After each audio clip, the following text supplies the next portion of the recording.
Today we're going to take a look at my first run in the Altra Torin 4.5.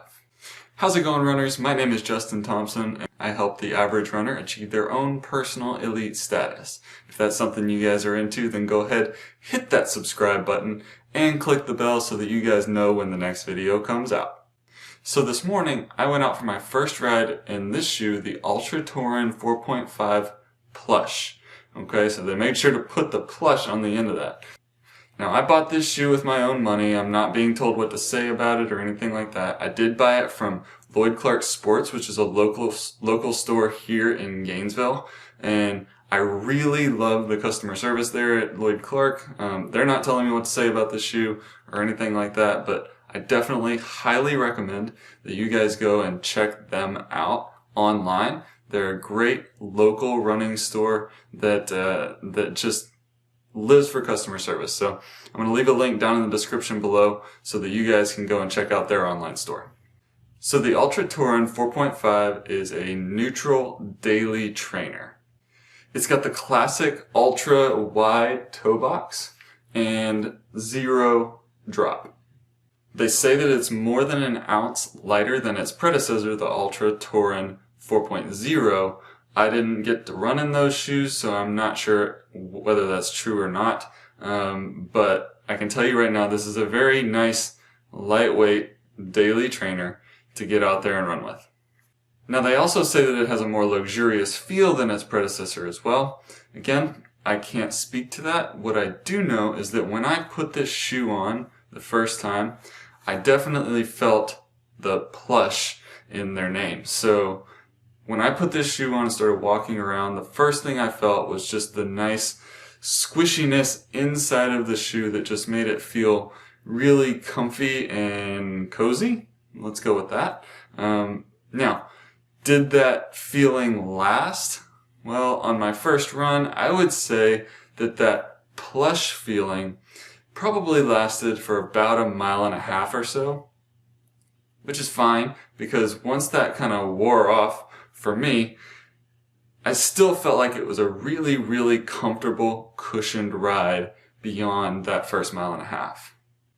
Now, as I said, it is a lightweight shoe. It's 8.9 ounces in a men's size 9, which is great for a daily trainer.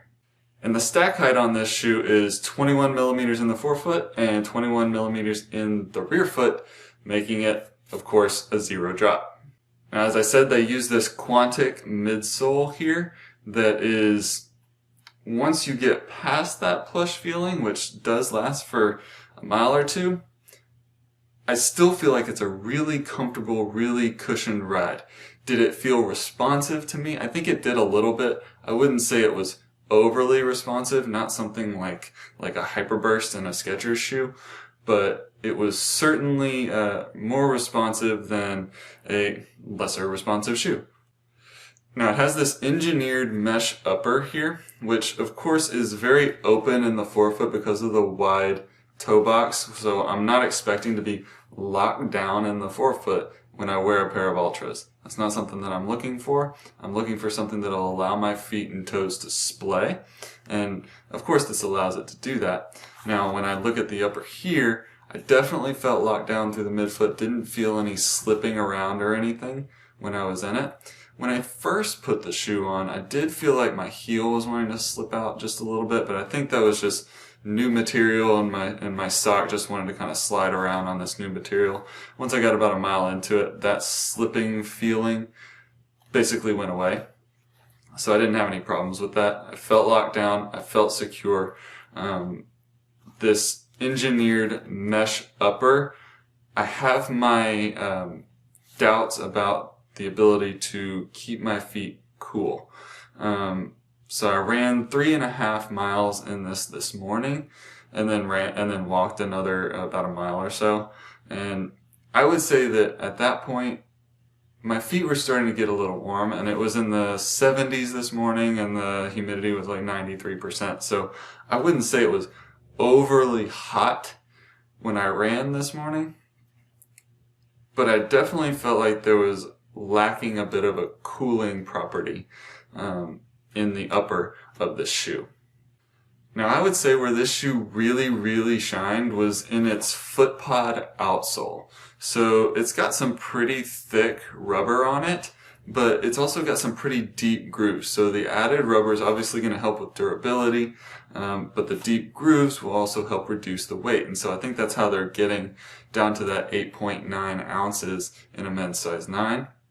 The grip on this shoe, that was fantastic. There were plenty of areas on the road today that were wet, that sprinklers were going, all that kind of stuff. I intentionally ran through these sprinklers to try and test out, what was the grip like on this shoe, and I was intentionally trying to cut and turn and do different things that would make this shoe slip on a wet surface, whether that was on a wet asphalt or pavement or in the grass. I never once felt like this started sliding underneath me whatsoever. So I would say that this foot pod outsole is a big time area where this shoe is really going to shine for people if you're afraid of slipping on slippery surfaces. Of course, if you run in colder environments, I don't know what it's like on ice, be careful, but it's definitely performing really well on just basic slick surfaces. Now you'll see that this outsole, the outsole rubber, covers a lot of the surface area of the bottom of the shoe, and then obviously there's the deep grooves that go in there, but it does cover a lot of area. So I would expect this shoe to last for quite a long time, which is great. I don't run through shoes like super fast, so I don't try and turn them over after just a couple hundred miles. I try and make them last a little bit longer, and I think this shoe's really going to be able to do that. Now another thing they're doing is they're trying to mimic the bones in the foot. So if you look at this, you'll see this kind of pattern of running straight up through the foot, and it's got 5 lines for the 5 metatarsals in your foot.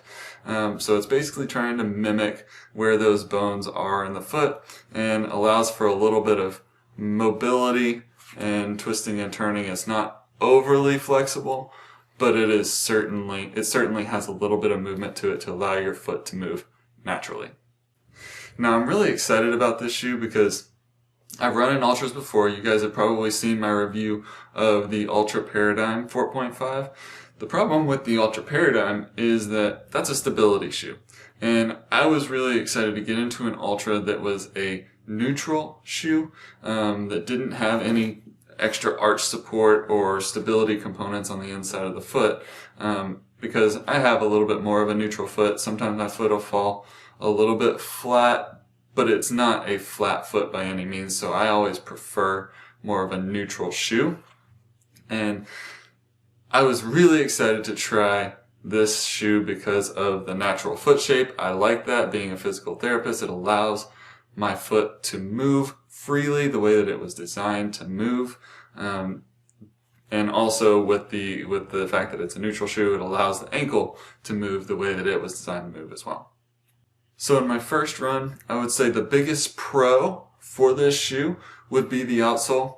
That's my biggest pro. I don't feel like I'm ever going to slip in this shoe whatsoever, at least not until all this rubber wears down.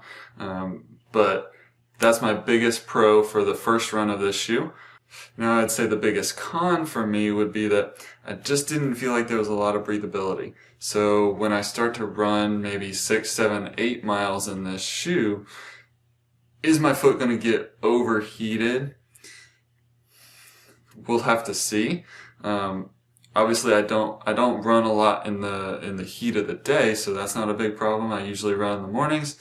So, my biggest concern is not necessarily the fact that this is black and the sun would be beating down on that, but just the breathability would be my biggest con so far on this first run for this shoe. So how do I plan on using the Altra Torin 4.5 Plush? If the breathability is okay, I would take this shoe up to 8 miles for easy runs, normal easy daily runs, my maffetone training, things of that sort. I might even take it on a little bit of an up-tempo or tempo type run, just because it is lightweight. and I don't always love going on tempo runs with a shoe that kind of squeezes my toes. I like a little bit of that flexibility, or that wide toe box to allow the feet to splay and move a little bit more freely. So I might use these for tempo type runs or things like that as well.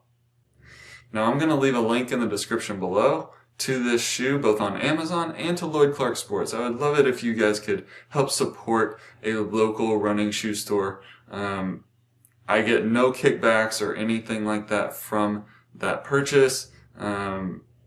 It's just me wanting to help out a local running shoe store. And of course, I'm going to give you guys a full review after I put in 50 miles on this shoe. Hopefully that'll be in the next 2 to 3 weeks. So be on the lookout for that. Go ahead and hit that subscribe button, hit the bell so that you guys get notified of that video.